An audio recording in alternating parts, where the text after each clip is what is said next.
मीना और रीना दोनों जेठानी और देवरानी हैं। दोनों की शादी के बीच 2-3 साल का ही अंतर है। दोनों की इसलिए अच्छी भी बनती है और दोनों के बीच बहनों से बका प्रेम है। दोनों ही एक दूसरे पर जान लुटाती हैं। इनकी सास इसी बात का घमंड भी करती है। आज के जमाने में मेरा भी संयुक्त हंसता हुआ परिवार है। मीना का पति गौरव कम पढ़ा लिखा है। वो फैक्ट्री में काम करता है। अनुभव की वजह से उसके मासिक वेतन में हमेशा बढ़ोतरी होती रहती है। वहीं रीना का पति सुरेश एक छोटी सी फैक्ट्री में काम करता है।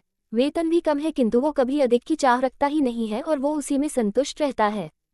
कई बार गौरव ने कहा भी सुरेश को कि भाई तू मेरी फैक्ट्री में चल, मेरे अनुभव पर मेरी पगार बढ़ा दी गई, तुम्हारी भी वक्त रहते बढ़ जाएगी। सुरेश उस बात को टाल देता और वो अपनी उसी फैक्ट्री में जाता। धीरे धीरे वक्त गुजरने लगा। मीना और रीना के बच्चे भी बड़े होने लगे। मीना के बच्चे बड़ी स्कूल में जाते, वहीं रीना के बच्चे छोटी स्कूल में। मीना कभी कभी कह भी देती, तुम्हारे बच्चों की शरारत की वजह से मेरे बच्चे पढ़ नहीं पाते, तुम अपने बच्चों को कमरे में ही रखा करो। वक्त के साथ सब कुछ बदल जाता है।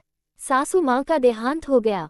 दोनों भाई साथ रह रहे थे, पर मीना को अपने पति के कमाए पैसों का घमंड होने लगा। वो अब घर में पैसे देने पर ताने कसने लगी। हर छोटी बात पर रीना को सुनाने लगी।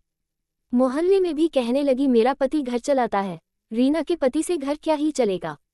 मीना देखते ही देखते पूरी तरह से बदल गई। पैसों की आड़ में वो धीरे धीरे सब कुछ भूलती जा रही थी। सासू माँ के घर को वो बराबर हिस्से में बांटने लगी और फिर रीना और उसके पति को घर से अलग कर दिया। उसने अपना एक आलीशान घर भी बनवा लिया। अपने बच्चों को विदेश पने भेज दिया। वहीं रीना एक छोटे से घर में रहने लग गई। उसका पति उसी फैक्ट्री में जा रहा था। रीना ने भी दिन दुगनी रात चौगुनी कर पैसा कमाना शुरू किया।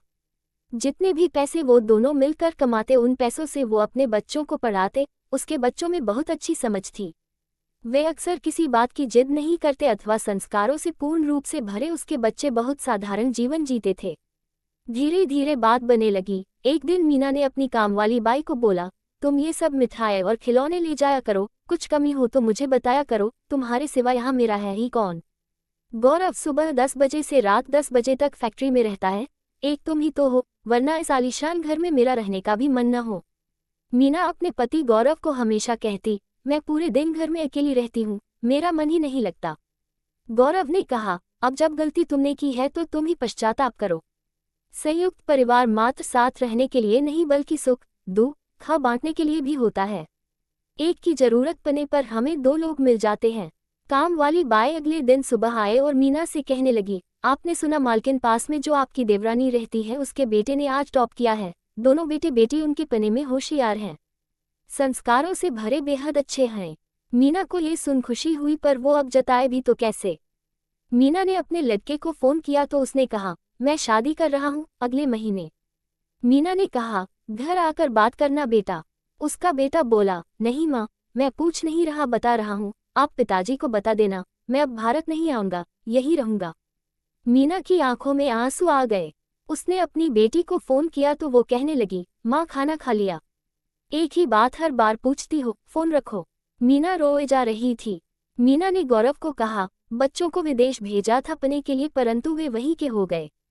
गौरव बोला, मैंने कहा था भारत में ही पढ़ाने ले लिए, तुम्हें ही अपने बच्चों को बाहर भेजना था। मीना को अपनी गलतियों पर दुख हो रहा था। वहीं उसकी देवरानी के बच्चों ने हमेशा कम संसाधनों में रहकर अपने माता पिता का नाम भी ऊंचा किया और संस्कार भी पा लिए। मीना उस दिन रीना के पास गई और माफी मांगने लगी।